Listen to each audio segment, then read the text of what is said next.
Hello and welcome to this tutorial. In one of my earlier videos, I have discussed how we can generate a single phase PWM using our DC reference voltage. So many people ask me about how we can simulate about a three-phase sinusoidally modulated PWM inverter.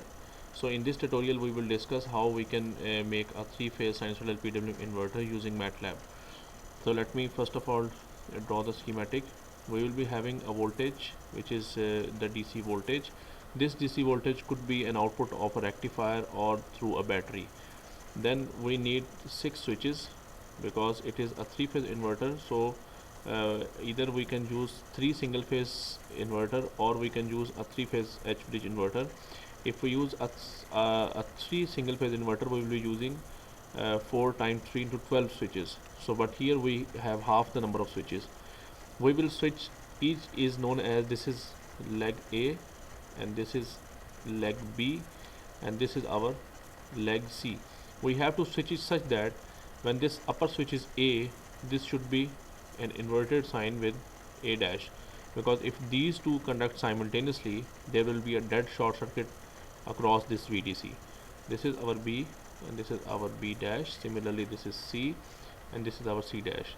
We will assume that this inverter will be having a purely inductive load of L is equal to 6.5 millihenry, and with a very small resistance. We will be using a small value of resistance so that our overall load across each winding will be like this.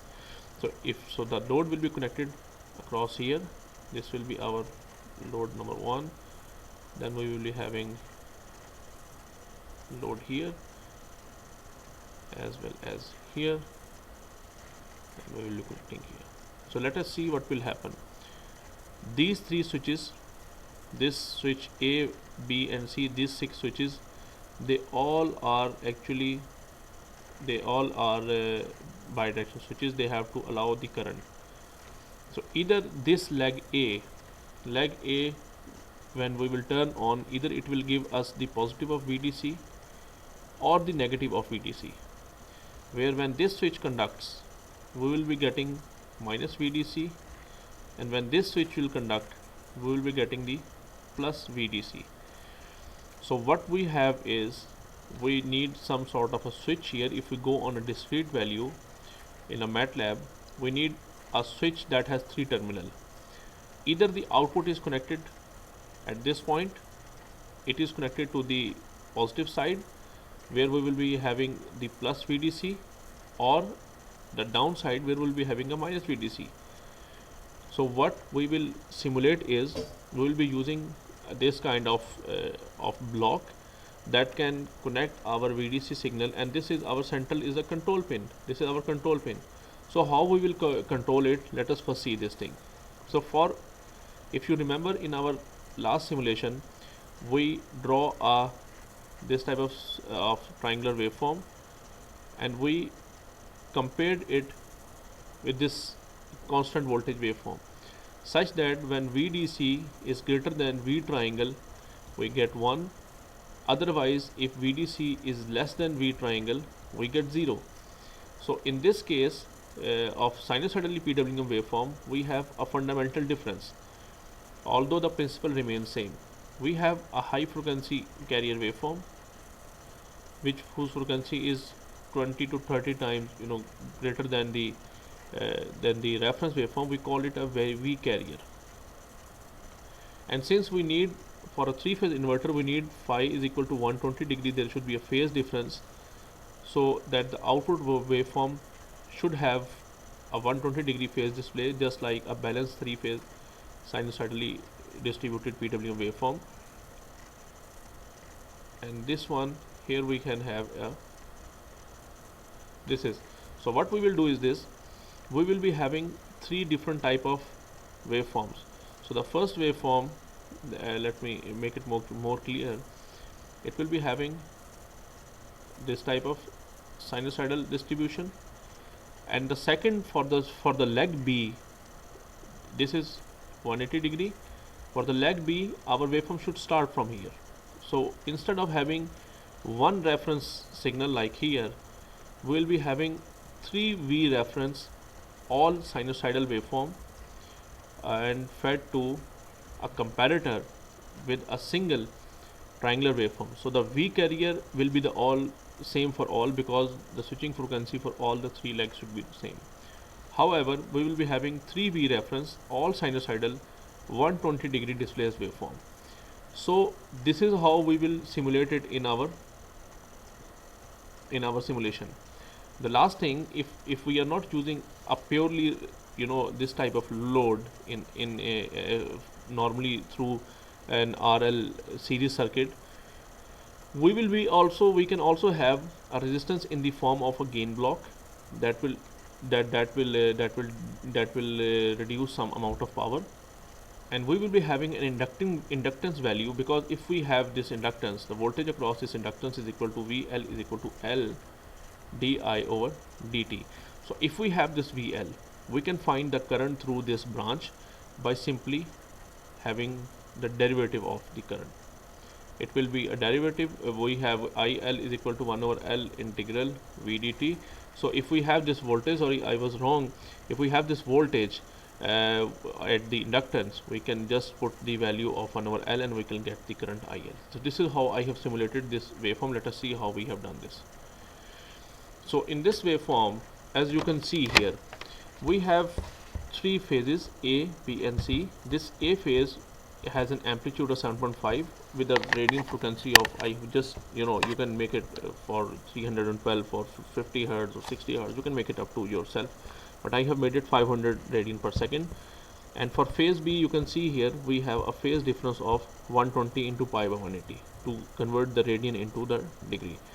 The degree into radian. So 120 degree phase difference here, and here we will be having another 120 difference, which is either you can write minus 120 or you can write 240. So through this mux converter that has 3 inputs, I am combining these 3 inputs, and this is the same PWM converter we have learned in our last tutorial. So after this, we will be having a comparison of this value waveform. We will use a sine block to make it on a shift of 0 and 1, and we will provide this waveform. We will use a demux here. This demux will segregate the 3 waveforms coming from this into 1, 2 and 3. We can give it to phase lag A, phase lag B and phase lag C. Now this phase lag A, B, C are the same one as we have discussed here. So if you can see here in this waveform, we have the lag A, which can either connect it to positive VDC or the negative VDC. This thing is implemented here using this switch. This is a switch block, as you can see here, and we can just see that we have this is our biasing DC voltage plus 500 and minus 500. So if this value pulse A is 1, it will be connected to the positive 500. If this value is 0, it will be connected to the minus 500 degree. Now if we simulate this waveform, we can see here this is our ref voltage signals that we have discussed there. So let me have a view of small view of here. You can see here we have this triangular waveform which is bidirectional, and we have 3 waveform which are sinusoidally modulated. This is for phase A, this is for phase B, and this is for phase C. All are 120 degree displaced with each other. So when we compare this waveform, and this sine block will retain its value to 0 and 1, then what will happen is this: for every positive value we will be having an output VA0, VB0 and VC0. But for the phase to phase difference, which is VA, and this is the output waveform, this is a standard formula that is found in almost all the textbooks from BK Bose and Ned Mohan. It is 2 by 3 VA0 minus 1 by 3 VV0 minus 1 by 3 VC0, where it is assumed that you know how we have derived this formula. So what we need now is this: we have VA0, VB0 and VC0, and we want to multiply it by 2 by 3. So there is a gain block that is being used here, and also we want a minus 1 by 3 VB0 and minus 1 by 3 VC0. So here we have a sum block with 1 positive and 2 negative sign. So 2 by 3 goes to positive. This 1 by 3, which is from VB0, it is going to this block, and and for the C branch we have another 1/3 which comes from here. So we have implemented VBAN, VBCN and VAN here in these 3 sum blocks. After this, what we want to have is the load connected to the output. So that load is connected with, this is again, this is 1 over 0.0065, which is 1 over L, and integral of V dt. We are taking the integration here through this 1 over S integrator. And in order to adjust the DC offset in the current, we have used this block, which is due to the simulation. We have some DC offset because the current was going up, so we have used this as to adjust it. So this is 1 over L integral of V dt, which is this output. So for this inductive load, if I now plot these waveforms, I have what I have with me. Let me first show you the VA node. So this is your VA node. You can see here, this is my VA node, which is simply, you can see it is switching between 500 and minus 500, which is these wave DC values, either that you will get through the rectifier or whatsoever through a battery. And this second waveform is my VAN, that will be the output of the phase A after the whole simulation. So this is what a pure textbook waveform looks like, and I have actually simulated it. Furthermore, here this is the input waveform, and you can see due to the integration after this initial transient, the waveform is stable and it looks more like a sinusoidal waveform. So here, this is all the 3 waveforms. You can see here these waveforms are distributed 120 apart from each other. It is because of those 3 sinusoidal reference waveform we have used earlier. So is the current, which is sinusoidal, and this is what the behavior of motor is, because if you connect a DC voltage source with an inverter, and you connect and let me show you here. What I want to say is that if we have